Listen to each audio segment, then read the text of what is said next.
the voice of growth, mastering the mind and market. I always had a dream of building something big.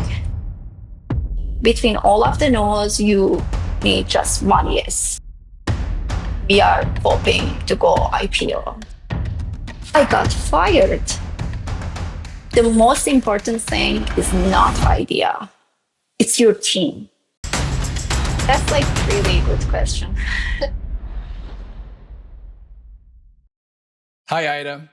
We've known each other for a number of years, and I know that you're rebuilding your company from Climate NXT to Lamaterra Inc., and you're using AI to really bring two worlds together, the world of climate tech and insurance tech. So this is a pretty amazing opportunity. Give us an example or idea of what this company is all about, Dr. Sami. Hi, everyone. My name is Ida, and I'm honored to be here. Thanks, Manny, for introducing me and having me as one of your guests. So, as Manny mentioned, we started this company as a Climate NXT, but as we are expanding, we decided to do the rebranding. And recent company is Lamaterra Inc. So, Lamaterra Inc. is an AI-based SaaS platform that we are using to create an interdisciplinary board that everyone, including insurers, real estate developers, real estate investors, municipalities, can use to turn any property address to readable story and data for the property. We are detecting the risks, including extreme heat, flooding, multiple climate risks. We are assessing the ESG scoring for the building. We are providing mitigation strategies, and we kind of trying to address how resilience your property can be in the future in order to save your life if you are living in the property and save your financial stability. Yeah, what I really love about your technology, and since the first time I heard about it, it really falls in line with what's happening in the entire world, right? At Perfectory, we talk a lot about trends. We talk a lot about the journey of the entrepreneur. And you and I first met at an event, I believe, a number of years ago, when AI wasn't even that popular. Like, I don't even think ChatGPT was out when you and I met, right? Yes. Yeah, and now it seems like the whole world is involved. And I think your company is really putting that information onto, I mean, you can almost say it's like some version of a metaverse, right? I mean, you're essentially, help me understand how the technology works. Actually, we started the company because I worked for different startup companies in the real estate tech. I worked in the climate tech, and I realized that there is a big gap between the data that we have and what are the methods that we are using to bring that data into our decision makings. And this is causing a huge financial loss.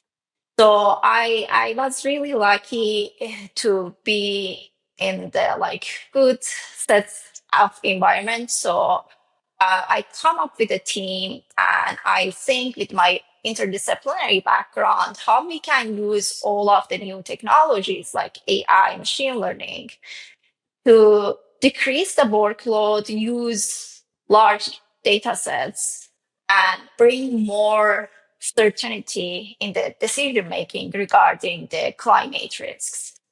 So this is how all things kind of connecting the dots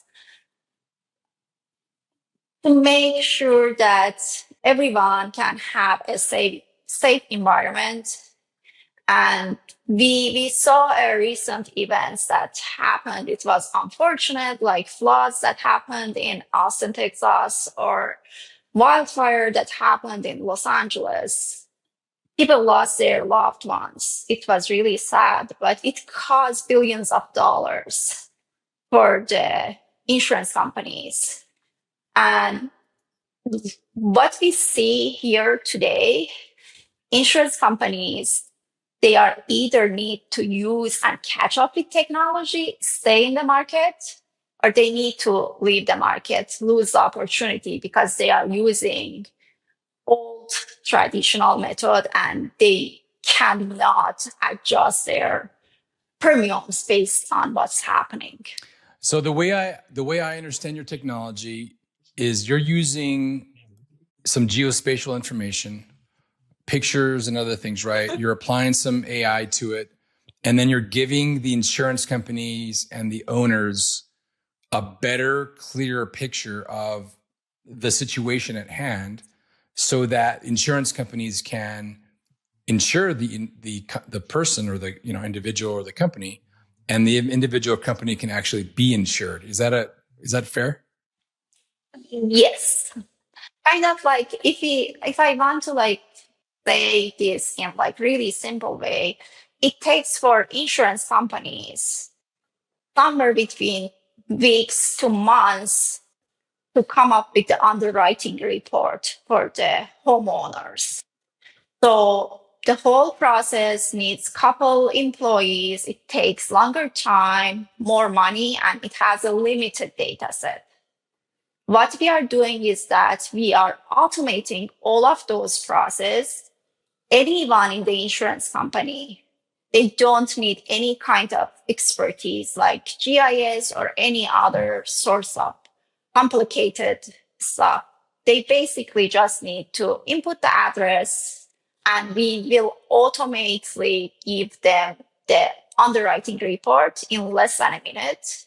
We we are calculating the risk with over 30 large data sets, and we are giving them current, short future, and longer future risk detection for the property. Yeah, I love what you're doing. And I really was always impressed by your background. I want to read some of your background. So it's almost like your background and your education and your skills were ideally suited for this role. And the fact that you're a founder means that in a way you created this role.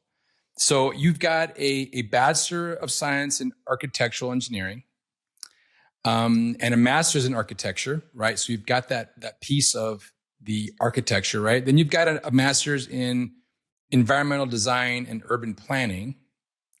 And then ultimately you have a PhD in environmental science, correct?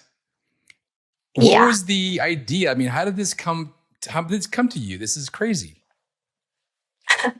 Yeah, actually, whenever people start to realize what's my background in, they they are like, tell me more about it. I'm like, sure. Since I was a kid, I had this dream of being an architect, and my parents always like supported me to be an architect. So I started the journey but doing the architectural engineering. I did practice a little bit back home. Then I applied for grad school in the US. So I came to the US. I wanted to do PhD, but I realized that with the PhD, I can't do any design and I can't get the license for designing. So I did the second 3-year master degrees in environmental planning and city design because I was like, okay, I know how to do the design for building. I want to learn how I can do the design in a bigger scales, like neighborhood blocks and all of this stuff. And since day one, I was like really interested about the role of the climate and weather conditions on the designs in both sides, small or big. After I graduated, I was like, my second master was mostly about cold climate and how they are doing the design and urban planning in that climate to bring more thermal comfort. I got really interested and I was like, okay, now I know the design. I'm going to learn the science behind this. That's why I started my PhD. I did environmental science, minor in climate change. And I had the really good opportunity to work about being in Tucson, working about extreme heat and coming up with extreme heat resiliency plan. And I would say, since we are talking about my education, I want to say thank you to my advisor, Dr. Latkit, because he was a person who believed in me and helped me, guide me, because by the time that we were working on this project and talking about resiliency, it wasn't a thing. I bet. Yeah, it wasn't a thing. But people were like, extreme heat is not that a big deal. So, but yeah, this was a whole journey. Man, there's no doubt. One of the things that I really appreciate about entrepreneurs, and you're a living proof of one, is that it's always a journey, right? We always have a journey. And you grew up in Turkey, correct? I grew up in Iran. Iran. Okay, so you grew up in Iran. Sorry. Yeah. And as a little girl, did you ever think that you would be doing what you're doing right now?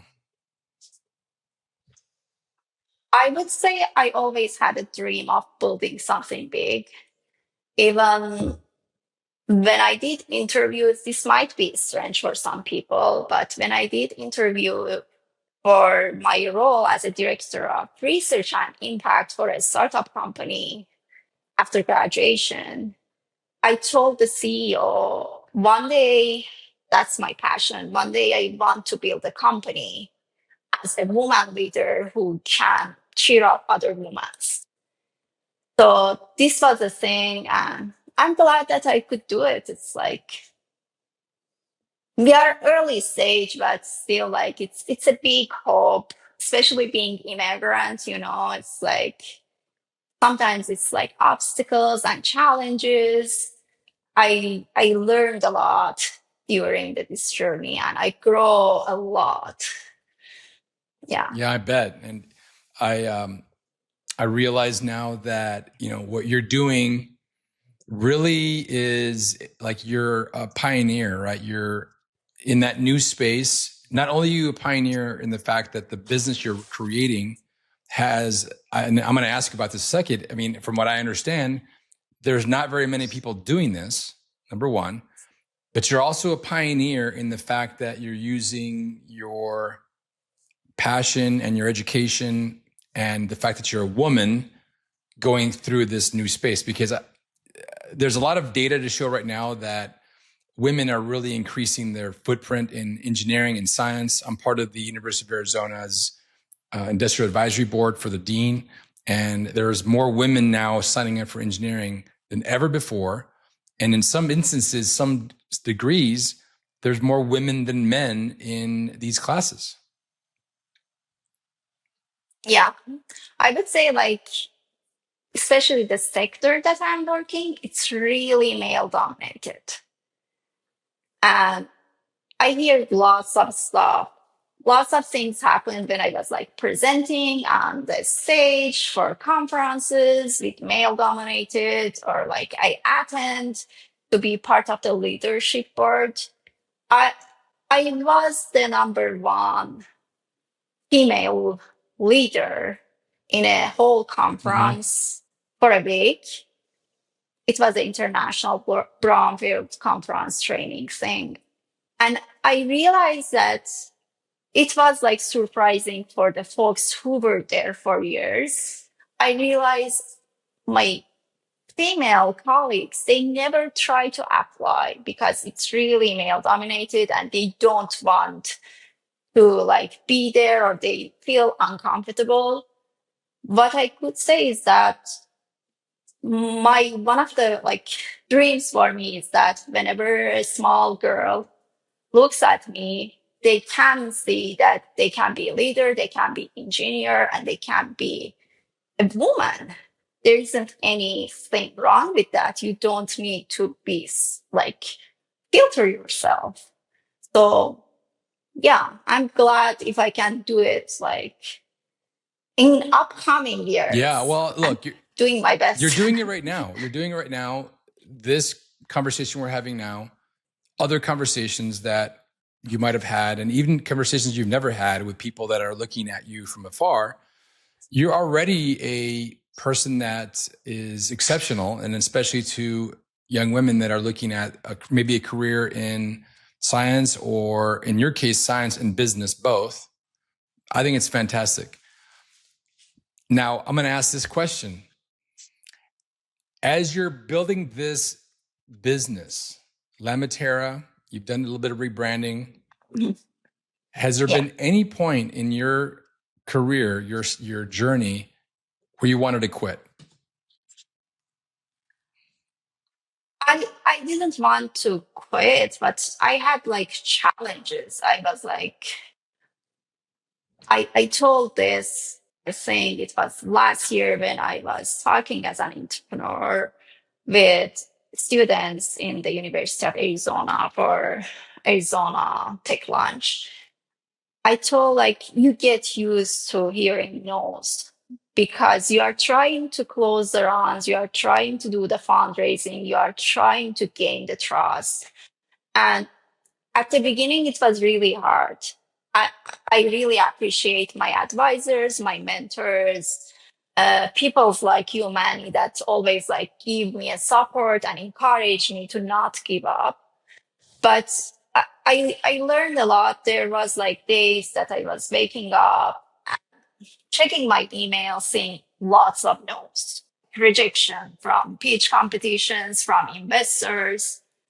But I remember my advisor told me between all of the no's, you need just one yes. When you get that one yes, you will start and you keep the momentum going.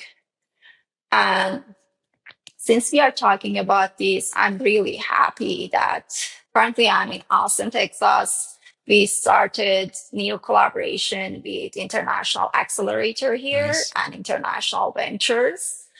And I feel like the whole thing happens like very fast. Mm-hmm. But this is what people from seeing from outside. Like they think that like it's really fun. I always say like if you want to be an entrepreneur, you need to accept the challenges. You need to accept that you don't have a boss. You are your own Yeah. boss. You will work day and night, vacations, weekends, and you cannot quit if you believe in something. And if I quit, that means I didn't believe in my own idea, how I am expecting others to believe in the idea and do the investment, right? That's So, brilliant. That's brilliant. I think people don't understand that the road to success is paved with bricks made out of no. And the yeah. faster you can get to more no's, the faster you'll get to a yes. And there's a great, I forget who said it. It might have been Alex Hormozy or somebody of that nature. If someone was to tell you that you're 125 no's away from major success, wouldn't you want to get through those no's as fast as possible? Wouldn't you want to just get to the point where you get to that yes, right? Yeah. So with that, my question to you is, have you had a yes? Do you have customers? Do you have people that are working with you now? I mean, as far as customers. Yeah. Actually, we are kind of getting ready to launch our MVP. We had letter of intents since day one that we started the company, did the customer discovery segment. I I can say this maybe like it's related to my PhD because I believe you need to do all of the process in order to have a successful business. So you cannot just go ahead because you have an idea, start with the idea, like build it. You need to do the customer discovery segment. You need to get feedback from market to see if this product is really needed in the market or not. So we have letter of intent. We are in touch with a couple of insurance companies. We are getting the feedback from them to refine our product. And as I mentioned, we are like fortunate with VCs here who are working with us. And that's a like big bliss. lots of like no's. But yeah, I would say like don't give up and No, that's fantastic. do whatever. Yeah. Yeah, do whatever it takes, right? Yes. And so you made a move from Tucson to Austin, correct? Was that to be part of the Yes. accelerator? Yes. Actually, before I applied for the accelerator, I moved to Austin because I was like debating myself to move to Bay Area or Austin as a new tech Mm-hmm. hub for the startup and like talking with VCs, attending the tech events and stuff. Then I ended up in Austin. And I would like to say, honestly, the way that I get in touch with the accelerator and VCs here, it's a little bit unusual. And I use my LinkedIn to get in touch with people. I didn't sell them a like sales pitch. I didn't send them a cold message pre-made, or I didn't hire anyone. I was a genuine. This is the way I applied for grad schools in the United States. I emailed to over like thousands professors to get the scholarship for my school and like education. And I was sitting one day, I was like, what if I try to find which VCs and accelerators here are working with fintech, insurtech, climate tech. I found those, I reach out, I message them, and it was a good thing that I got really good and positive responses from people. So this is a like whole journey. I didn't even know when I moved here, I didn't even know this accelerators existed. And it's for international Wow, people. And that was another plus for me because, you know, it's sometimes being international, it's really challenging to find resources. for So sure. No, that really speaks to your resilience because there's a conversation happening right now in the world regarding AI and using bots and agents to do a lot of the work for you. I did a podcast a month back regarding hiring and how people trying to get jobs are taking their resume and taking the job requirement, putting it into ChatGPT and say, build me this resume to match that job. Then they send it to the company, and then the company has AI watching it on that side. So it clogs the system. But what you did right there is you're using the best form of contact and communication. Well, second best form. First form is in person, but you went out and you reached out to all these people and you found that. So that's a real testament to the just hard work. yeah, It's not going to be easy. Doing a startup isn't easy at all. no, it's not. It's not really, especially like being female in the male dominated sector. And secondly, being international. One day, one of my previous bosses told me, you have lots of connections on your LinkedIn, but I think you need in-person connections and all of this stuff. Like, but I told her that my LinkedIn is my asset and the people who are in my LinkedIn are my connection because I'm not born and raised in US. That's why I don't have a lot of in-person connections with people. But I have people on my LinkedIn who are professional, who are like helping each other to build the momentum going in great Mm-hmm. sectors. So that's why like I think, yeah, you need to like find a way. And speaking of resiliency, I feel like everyone needs to be resilient if they want to be an entrepreneur, and they need to have that like open mindset of not having any ego or bias about their idea. Everyone can have idea. You need to be open to the feedback. And I believe the most important thing is not idea. It's your team. 100%. You need to have a great Yeah. team so you can build the product or services or whatever you want. If you don't have a good team to have your back, you will end up alone. And like lots of people have lots of great ideas, but it's not making them entrepreneur Yeah, exactly. or tech Yeah. founder. Yeah, I think people overestimate the strength and the power of their idea, and they underestimate the strength and power of their team. Yeah. So, with regards to your journey, how do you really define success for you? How does it look to be quote unquote successful with your startup? I would say, like, the whole point about the startup, first thing is that we want to give that vision to people who are out there that they can use data in a way that's like communicating and understandable to kind of like decrease the uncertainty about the future and decrease the financial loss, and kind of like bringing this awareness regarding the resiliency, how you can be resilient about the events that are happening around you, around your sector, around your business, around your investments, to mitigate and manage those risks on time by having the data. This is one thing, kind of like bringing more awareness to the people to use data to be a better and smarter decision maker.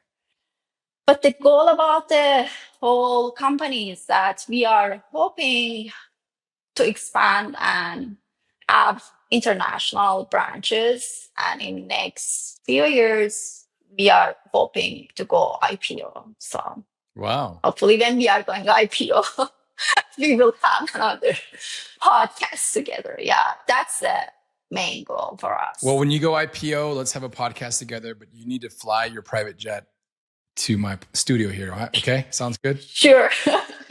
Sounds great. Now, let me ask you this question regarding your journey. Has there been a particular time that a no was given to you that was memorable? Was there a time when somebody said no that stuck to you for some reason? Yeah. Honestly, it wasn't like the no about my business.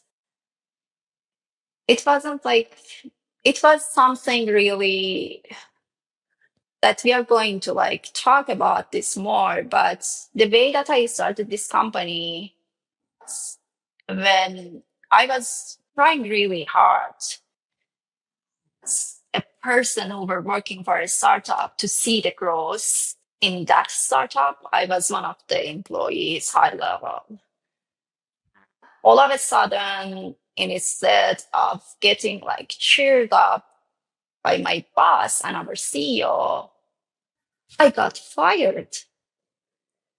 And I was like, I couldn't find why I'm getting fired the first place. And the second thing was that the person who was firing me was female.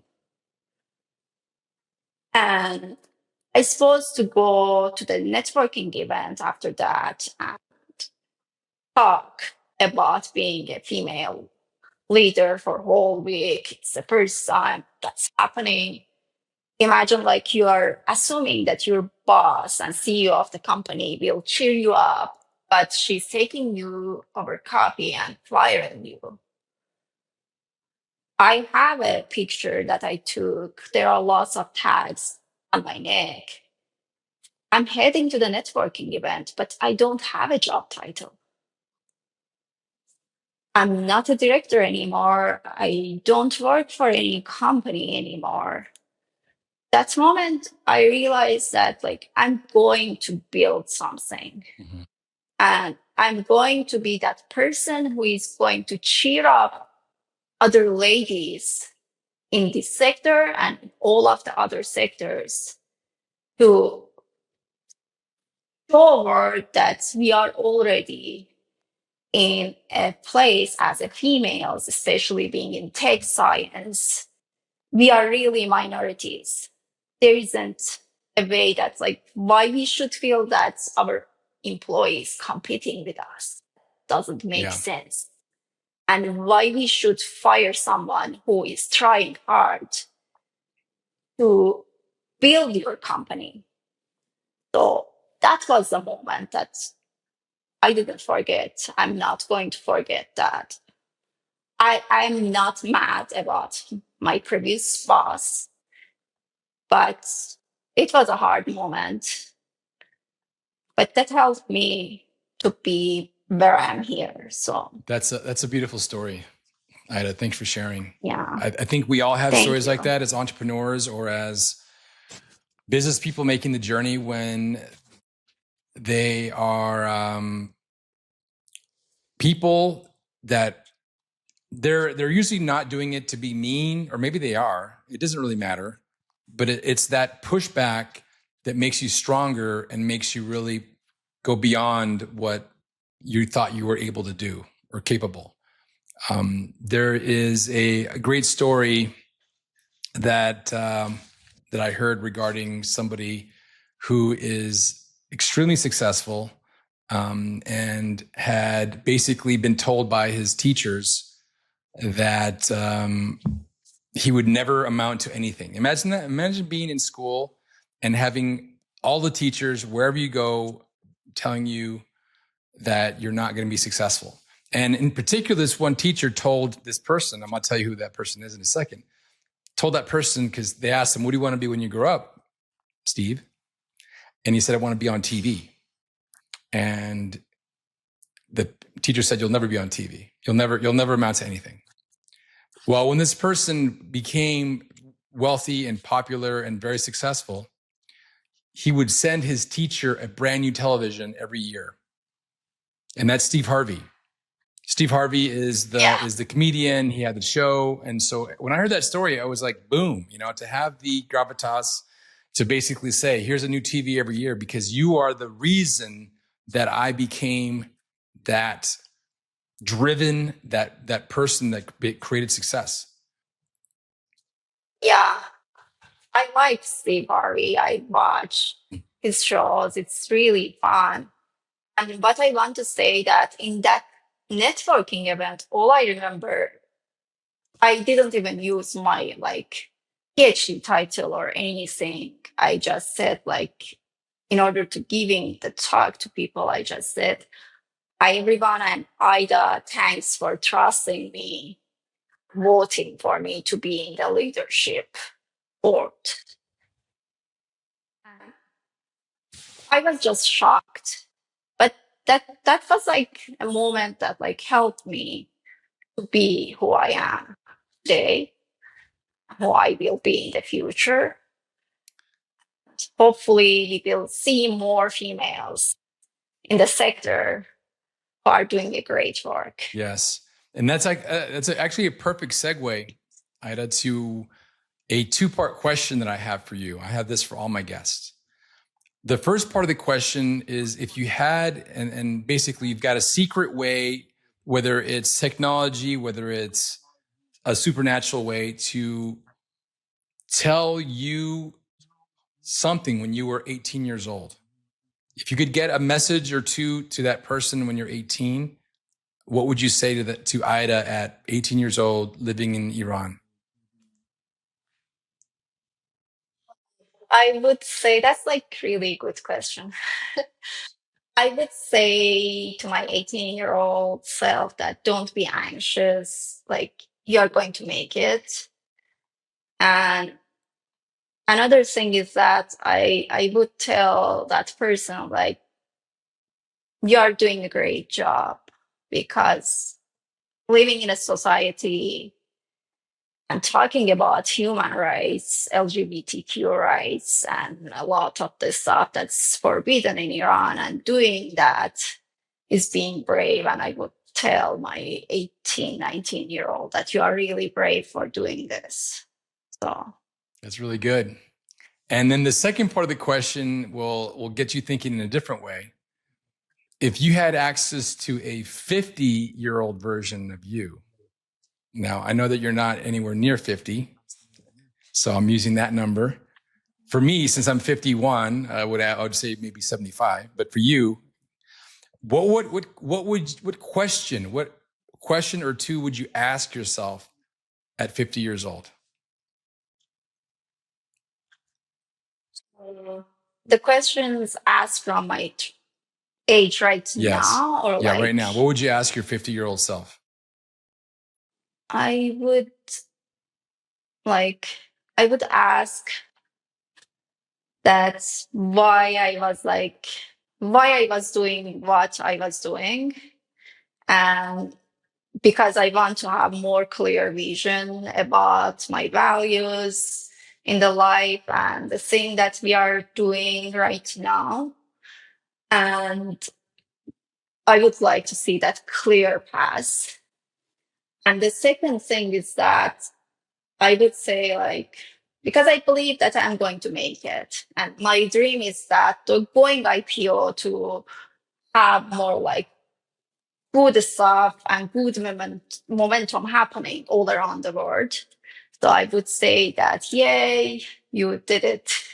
And it was all of the nights that you didn't sleep and all of the vacations you escaped. Yes. That's brilliant. And I love that question because it gets you thinking.